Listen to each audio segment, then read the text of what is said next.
Imagina fazer um rolê que junta natureza, história e paisagens incríveis, tudo no mesmo lugar. A gente foi até a Serra Caminhos do Mar, um lugar que faz parte da antiga Estrada Velha de Santos, no meio da Mata Atlântica. Lá, a gente caminhou por trilhas históricas, viu construções super antigas e curtiu uma vista absurda da serra até o litoral. Nesse passeio teve aventura, teve história, teve conexão com a natureza e agora a gente te convida para vir com a gente nessa jornada. Logo quando a gente chega, a gente consegue perceber que o clima é bem seco e árido, e a gente consegue perceber também que tem muita presença do espaço urbano dentro do natural. O domínio morfoclimático dos mares de morro é bem característico de algumas regiões do Brasil, principalmente no litoral e em partes do interior do Sudeste e Sul. O relevo é formado por áreas onduladas e montanhosas, com morros arredondados e encostas suaves, resultado de muita erosão ao longo do tempo.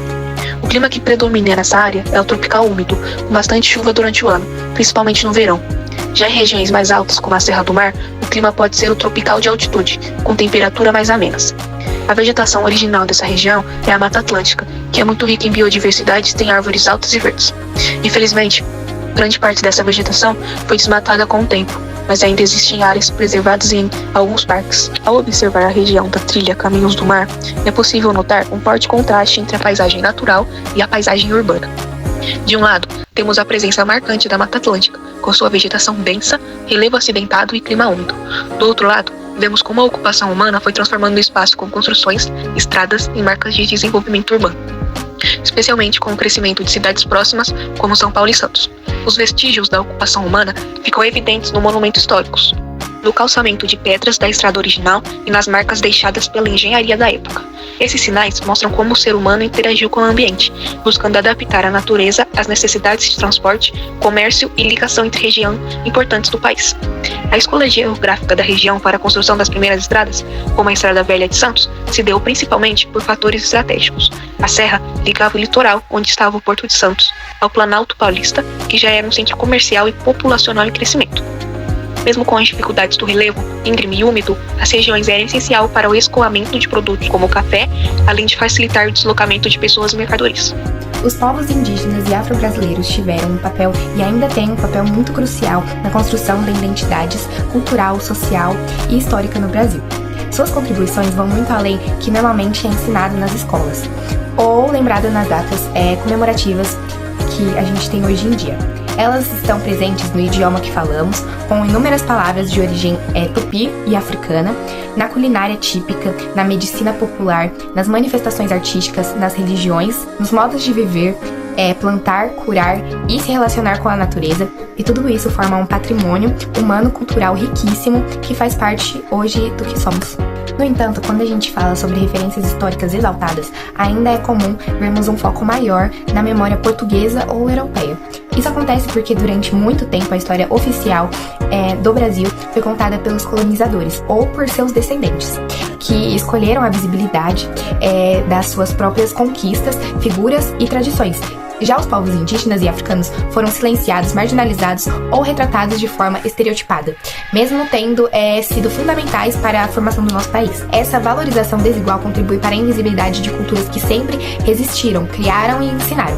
Por isso é tão importante reconhecer e resgatar as contribuições dos povos indígenas e afro-brasileiros que estavam aqui, como parte viva e essencial do nosso patrimônio. Só assim a gente consegue construir uma sociedade mais justa, que valoriza todas as raízes que compõem a história do Brasil. O Brasil, ele valoriza muito a herança portuguesa e a herança europeia, como se tudo que veio de lá fosse um sinal de progresso. Mas essa ideia mostra também que a natureza ela tá aí só para ser usada pelas pessoas. E é aí que a filosofia entra, mostrando pra gente se essa é a forma certa de pensar, e propõe que a gente seja mais cuidadoso com a natureza e tendo mais respeito. E a Estrada Velha de Santos é um bom exemplo para isso, porque lá foi muito importante pro transporte e pro crescimento do Brasil, mas também foi onde causou desmatamento e a destruição da natureza. Por isso que é importante a gente pensar no passado, porque a gente vê uma forma de cuidar mais do meio ambiente e sendo respeitoso com a natureza. Eu vou contar um pouco sobre como era o Parque Caminhos do Mar antes de se tornar o parque. Ele era conhecido como Estrada Velha de Santos, que era tipo uma rota de acesso para entrar com o Batom. Com isso, ao longo dos anos, ele foi juntando muitas e muitas histórias e acabou se tornando um patrimônio cultural e ambiental. E a decisão dessa transformação de estrada para parque reflete muito no movimento de valorização da natureza e das histórias que há ali dentro. Com isso, tem uma frase no site oficial do parque que resume muito bem esse propósito. A frase é a seguinte: o meio ambiente como protagonista é recurso a ser conservado. A trilha Caminhos do Mar, em Santos, é um lugar histórico que mostra muito da nossa história no Brasil. Ela foi construída por várias pessoas de diferentes culturas que fazem parte da formação do nosso país. Muitos imigrantes, como italianos, portugueses, espanhóis e japoneses, ajudaram na construção da estrada e dos monumentos ao longo do caminho. Eles usaram técnicas e conhecimentos que trouxeram dos seus países, e isso ajudou muito na parte da engenharia e na pavimentação com pedras. Além dos imigrantes, trabalhadores brasileiros também participaram, como descendentes de indígenas e de africanos.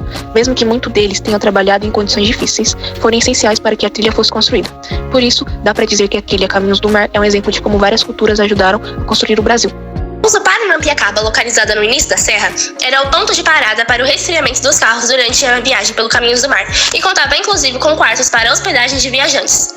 Paranampiacaba significa vista alta de onde se vê o mar, e a vista da casa do pouso não deixa por menos. De lá se avista toda a Baixada Santista, a vegetação da Mata Atlântica e, claro, o mar. Construído em 1922, em granito, tem azulejos que ornamentam a frente e as laterais, e o mapa da malha rodoviária de São Paulo, da época pintado à mão pelo artista José Vaz Washington Rodrigues. Cubatão, que hoje em dia é um exemplo de consciência sociocultural, já foi conhecida como Vale da Morte, por conta da sua poluição criada por indústrias da região.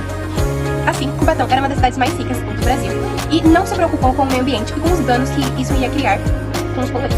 Tal poluição começou na década de 50, durante o governo de Juscelino Kubitschek, onde avançavam com a industrialização.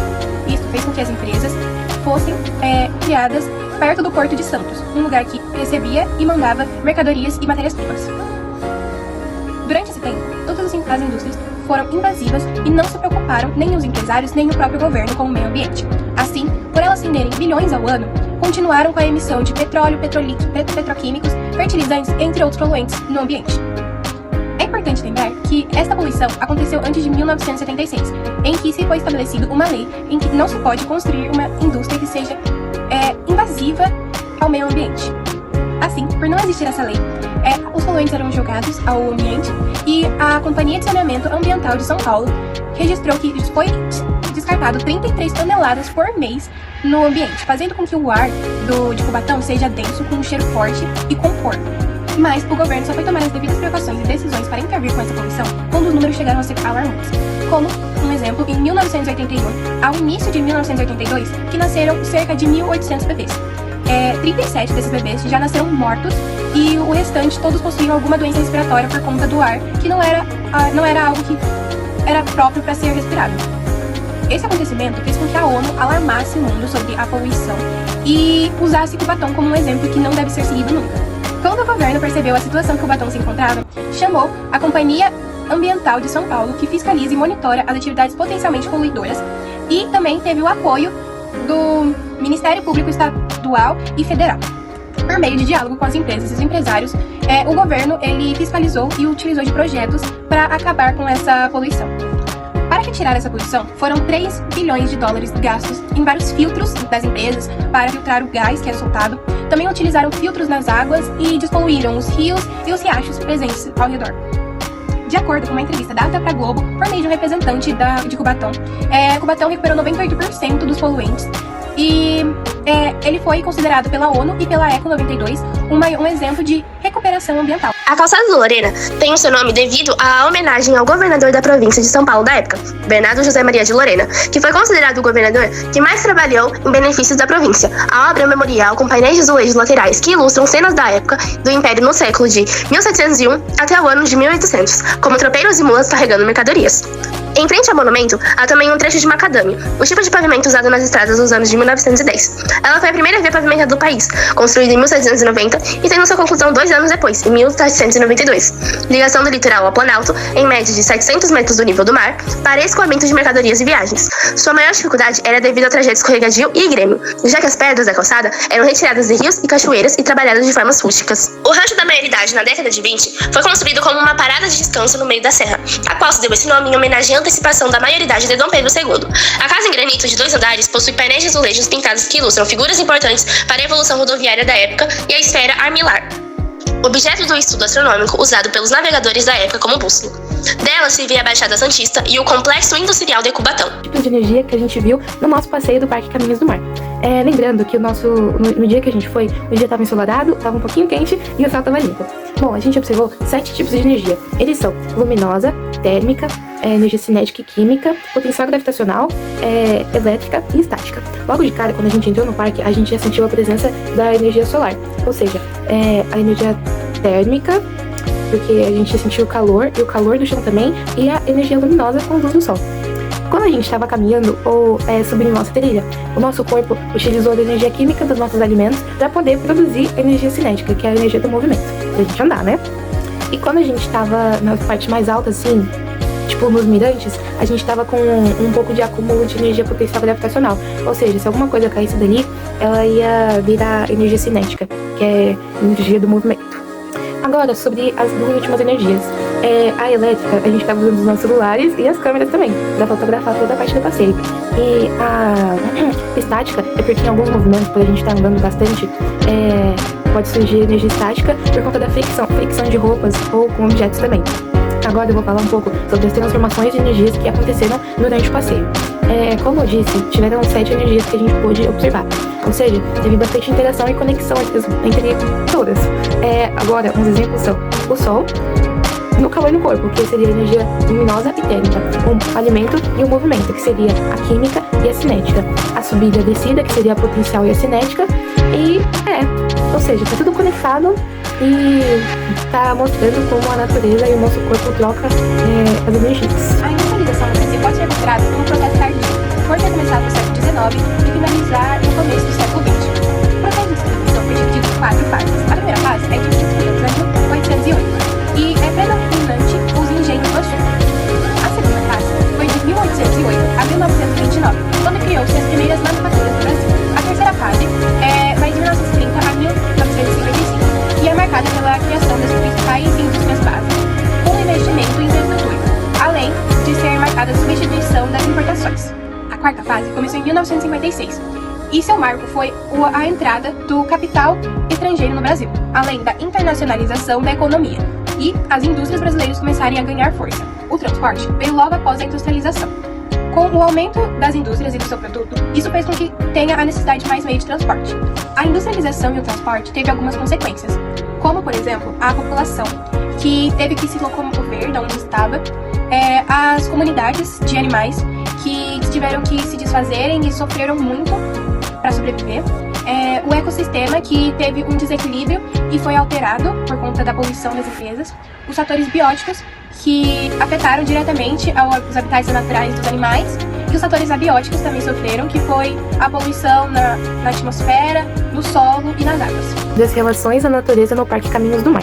O Parque Caminhos do Mar abriga uma fauna muito rica da Mata Atlântica, contendo os seguintes animais em destaque: mamíferos como onça pintada, tamanduá, preguiça, capivara, macaco prego e tatu, aves como tucano do bico verde, carcara e gavião-pombo, e répteis como jararaca e cobra d'água. Esses animais formam cadeias alimentares que mostram muito do equilíbrio que há dentro daquele ecossistema. Alguns dos exemplos que eu tenho de cadeia alimentar são os insetos e plantas frutíferas que alimentam os esquilos e pacas. Esses pequenos animais também, esquilo e pacas, são presas de gaviões e onças. Já as formigas e os cupins são alimentos dos tamanduás, enquanto a capivara pode ser caçada por uma sussurana ou uma onça pintada. Agora, eu vou falar um pouco sobre as estratégias de sobrevivência que há dentro daquele parque. A preguiça, por exemplo, com aquele seu pelo meio esverdeado por algas, ela pode usar a camuflagem para se esconder nas copas. Então, assim, é a camuflagem. O tamanduá mirim, com sua aparência meio curiosa, pode confundir os predadores, ou seja, esse é um exemplo de mimetismo. Já a jararaca, com sua coloração marcante, utiliza o aposematismo para mostrar que ela é venenosa. E, bom, essas interações mostram como que a vida ali dentro do parque se equilibra e como esse parque é tão importante para conservar a nossa biodiversidade de animais. A nossa experiência física durante o passeio foi muito cansativa, mas ainda assim muito divertida, e obtemos muito conhecimento, conhecemos lugares novos e muito bonitos durante o passeio todo. Vimos a ética ambiental em evidência por todo o passeio, em uma forma de pensar que defende o respeito à natureza, reconhecendo que ela tem valor próprio e não serve só para o uso humano, e desafiando a repensar o consumo e o lucro acima de tudo, pois isso muitas vezes causa destruição ambiental. E vemos que o Parque de Ecoturismo Serra Caminho do Mar não vem com o intuito de lucrar em cima das paisagens bonitas e da natureza, mas sim preservar, cuidar e mostrar a importância do papel da natureza para o mundo.